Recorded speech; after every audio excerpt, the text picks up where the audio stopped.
Hi Michelle, and it's really lovely to meet you properly face to face. Thanks so much for filling out the wellness questionnaire. How did you find completing that? What was your experience of? Oh, it made me think a lot about a few things. Yeah, it was easy to do, and it made me think past why I'm doing this. So, great. Yeah, it can be quite insightful and enlightening, can't it? Yes. We've got a 30-minute session today, and I'm just wondering, how will you know that your time has been well spent at the end of that? When we walk away from today's meeting, what would you like to be different? I'd like to walk away with some actions for myself to take back to my workplace. Yeah. And some things for myself. Self-development. Yeah. Tell me a little bit more about something for yourself. I'm a very busy person, and I find it difficult to find the line between my professional life and my personal life. Okay. And I would really like to find something to help me separate those two. And there's a lot of talk out in the corporate world about work-life balance, and really it's just life balance, isn't it? Because so what I'm hearing you say is some actions for you to take back to the workplace, and something for yourself that actually helps you create that semblance of balance will be the goal for today's session. That would be great. Okay, great.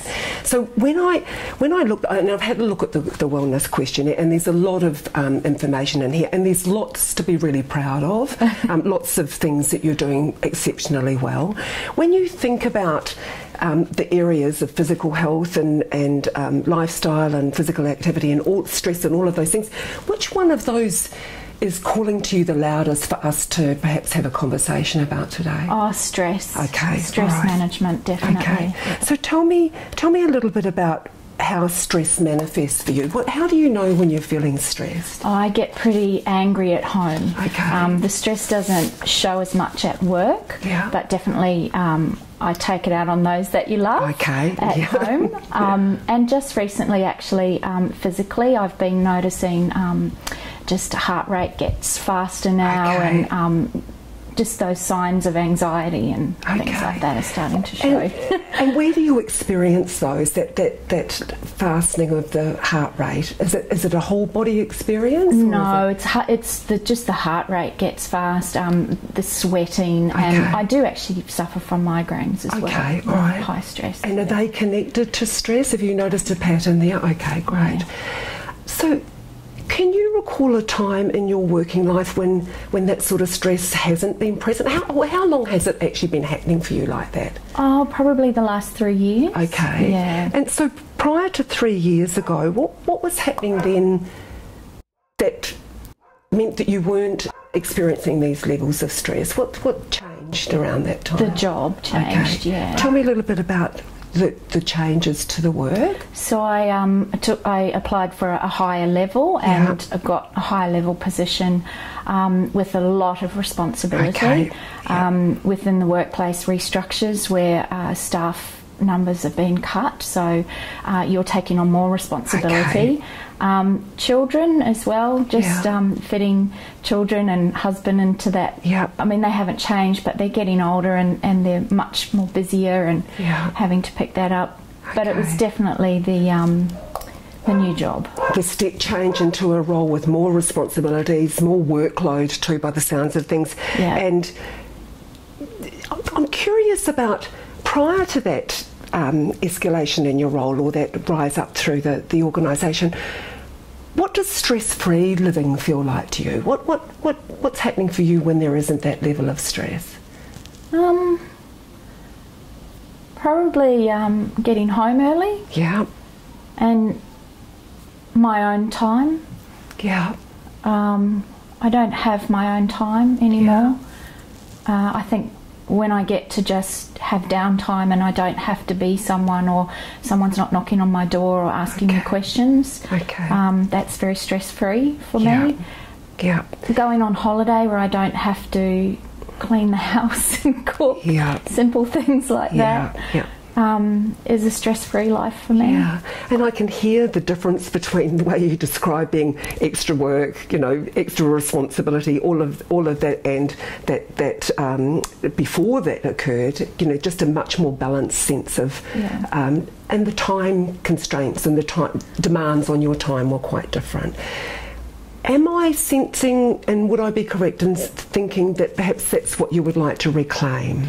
Definitely. Okay.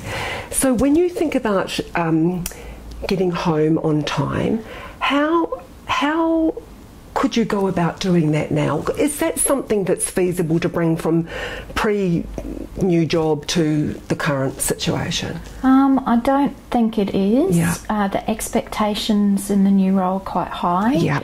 The department expects it from all their manager levels that you are 24/7 on call. Yeah.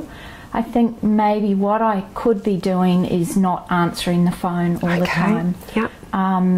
I do that a lot, and I'm constantly on the iPad or the phone, responding to emails, logging in at night, doing work, and maybe I need to make that division. There's some stuff I have to respond to because it's emergency stuff, but it's not always that, and I respond to stuff that's not really important.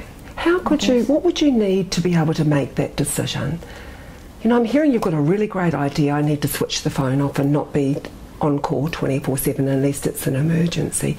What would you need to actually set that boundary in place? Just do it, I guess. Yeah, just do it? Just do it. Yeah. Just put the phone away, switch all my work stuff off the iPad, take it off and make it a family iPad so it's not related to work, and just put them away. Okay. And it's hard because I still have to take some calls, and during some seasons I have to take some calls. So, how would you need to communicate that, or would you even need to communicate that to people at work? I have done that, and it's not appropriate. Not well received. Yeah, I don't know how to say that. Yeah. The expectations definitely there. Okay. That's why we got issued with those devices, because then the expectation is you're 24/7. Okay, great. So I'm hearing there's some tension then between you actually doing it and the expectations of you not doing that. Yeah. So I guess that, you know, it's a really delicate balance between those two things. And yet I'm hearing that in order to prioritise your own health and well-being, that may be something that you need to do. Yeah.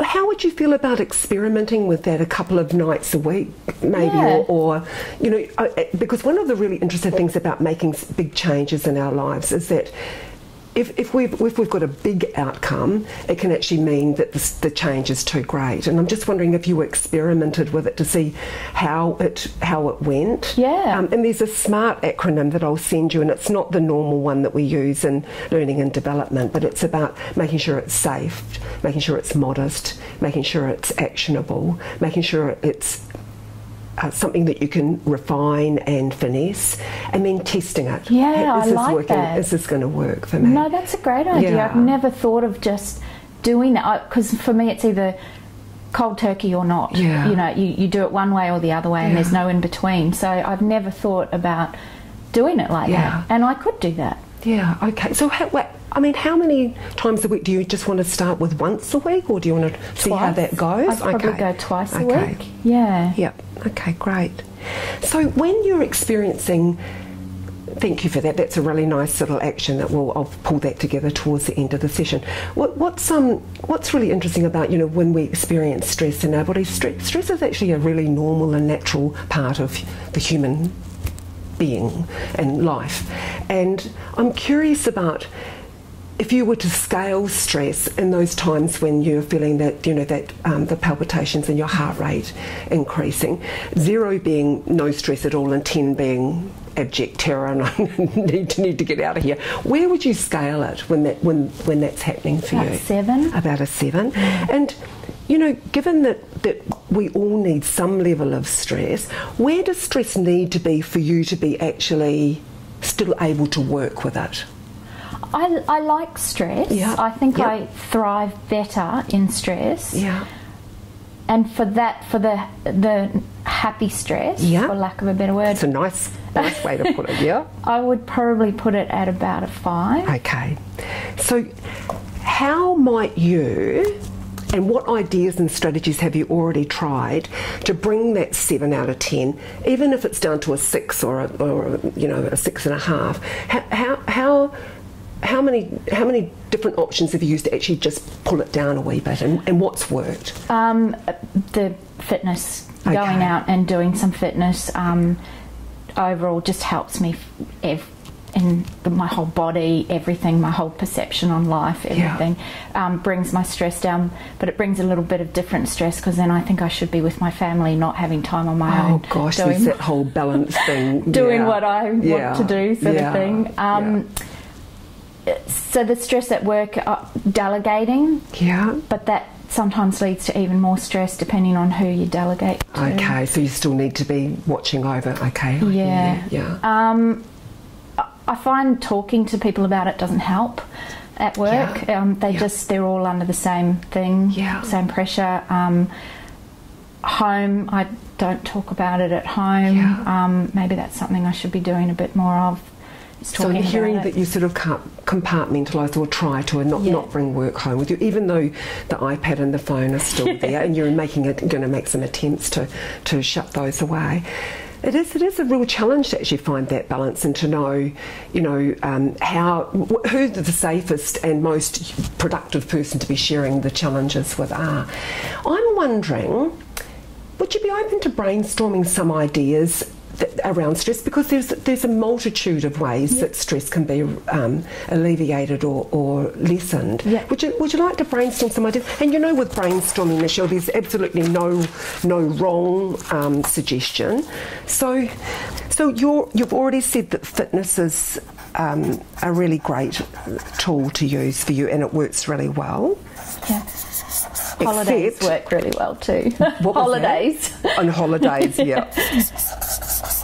What do you do? What sort of sport do you do? I walk. Okay. I walk and I walk and I walk. Yeah. With the dog. Yeah. Because the dog doesn't ask me any questions, doesn't want anything from me. That's the thing about, you were sharing earlier about, people just at you all the time and needing stuff. I can just hear this need to just be alone and just go. Yes, it's exactly it. Yep. So what other types of physical stress reduction might we?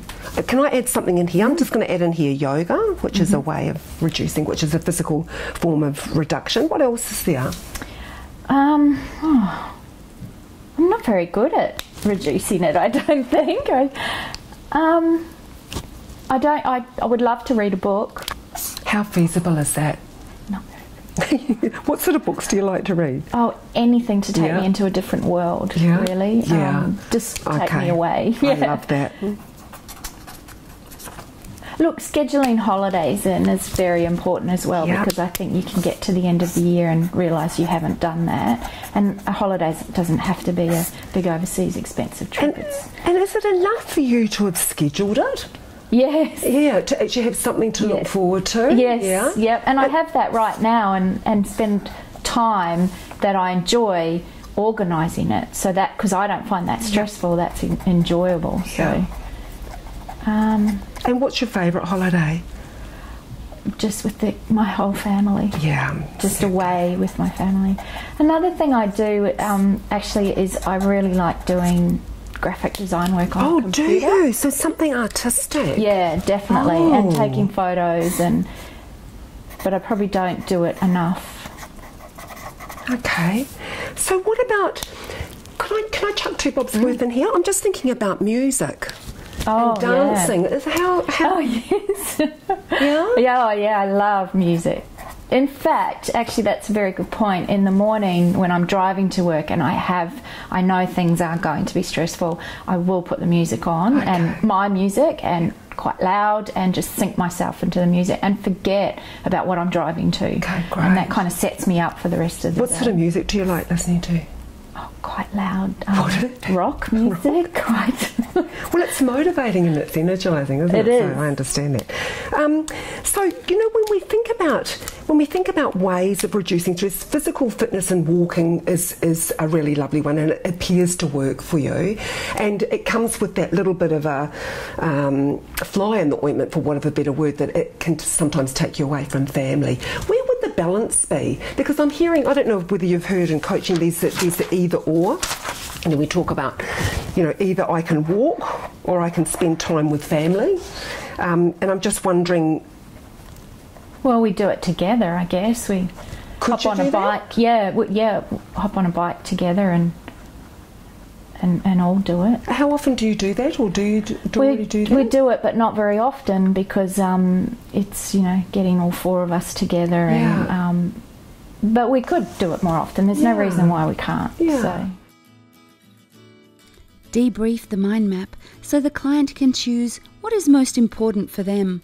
For example, say to the client, which items on the map are calling to you the loudest? Yeah. So it's really interesting, because when I'm listening to you talk, I'm starting to get a sense that there are lots of really great ideas that you have about how you can, you know, pull some of that stress down from a 7 to closer to 5, where it feels like it's happy stress, as you call it, which I'm going to steal that. It's a great name. And I'm just... The thing that's jumping out for me from an intuitive place is it's about prioritising it. And I'm just curious about how could you prioritise some of these things? I think I do have my priorities wrong. Yeah. For a start. And probably I know what I should prioritise first, and I probably don't as much as I should. Okay. So, like, my family should be first, and sometimes they're not. Sometimes. So if we do that inverted triangle, you'd like to see family here. Yeah. What would come next? Can I say me? I think that's the perfect answer myself. And works. Yeah. Work. Yeah. Okay. Yeah. And then would friends and come after that? I forgot about them. Well, my family is my friends, yeah. I'd probably put friends above work. Okay. Yeah. Oh, I've never really put me in that position. So when you look at that, what do you think it currently looks like? That is down here. Yeah. And that's second, and works up the top. Yeah. Have you heard of Dan Siegel, Michelle? No. He's an absolutely amazing neuroscientist, and I'll send you a link to his YouTube video, but he's come up with a thing called the brain hand, and he talks about, and I'll just demonstrate it to you if you're comfortable. If this was a brain stem, and this thumb, my thumb's representing the part of our brain that is arousal and where all our emotions are, and it's where the flight, fight, freeze response comes from, and our responsiveness and our reactivity. And the outer cortex of the brain is, imagine that it's the 4 fingers, and this is, you know, our interaction with the world. Well, what he talks about is how important self-care and well-being is to ensuring that the outer cortex is healthy, and you know, that's about eating and about exercise and about reducing stress and about getting enough sleep. And if those things aren't looked after, what happens, he describes, is we flip our lids. And so what that does is it actually makes us exceptionally vulnerable and reactive, and what we need to be doing is taking care of ourselves so that all of those things in place, we can respond. And we might even get to a place where something, and triggers happen all the time, but it might be that we get to here and go, okay, what do I need to do differently here? Makes sense. And to do that self-care thing, and to close it up. I'll send you that link because I think it's a really interesting thing, and it's really related to what we're talking about. Definitely. I'm not sure how open you would be to this, but I'd just like to offer you a little tracking spreadsheet, perhaps for a week, where you use it in the workplace and just notice anything that comes up that you think, oh gosh, maybe that's one of those opportunities. And I'll just show you briefly the table. And it's anything that might happen it could be, that you'll notice some tension, or you notice a headache coming on, or and then what's been happening for you for the last little while, and then what you might do differently because you've noticed that, and then how you felt afterwards. So I'll give you that, but I'll give you a soft version of that as well, so that you can just maybe type it. Sometimes it's easier for me. I don't know about you, but easier to type them in. Thank you. So we talked on the phone a little bit about having a series of sessions, and I'd be really happy to do that with you. I'm wondering about what the overarching goal for those sessions might be. So let me see if I can explain that a little bit better. At the end of those, what's your wish for your life, and how would you know that you had actually achieved it? My wish, I guess, would be to have that balance in check, and know what the triggers are for when I'm going too far down the work side. And what was the second question? So how would you know? Well, you've sort of answered the question a little bit. So what I'm hearing is your wish is to have that balance, that work balance, so that there's, like at the beginning of our session, we're talking about how there's more Michelle time. Maybe we can call it a Michelle first policy. I don't know, but it's just putting it out there.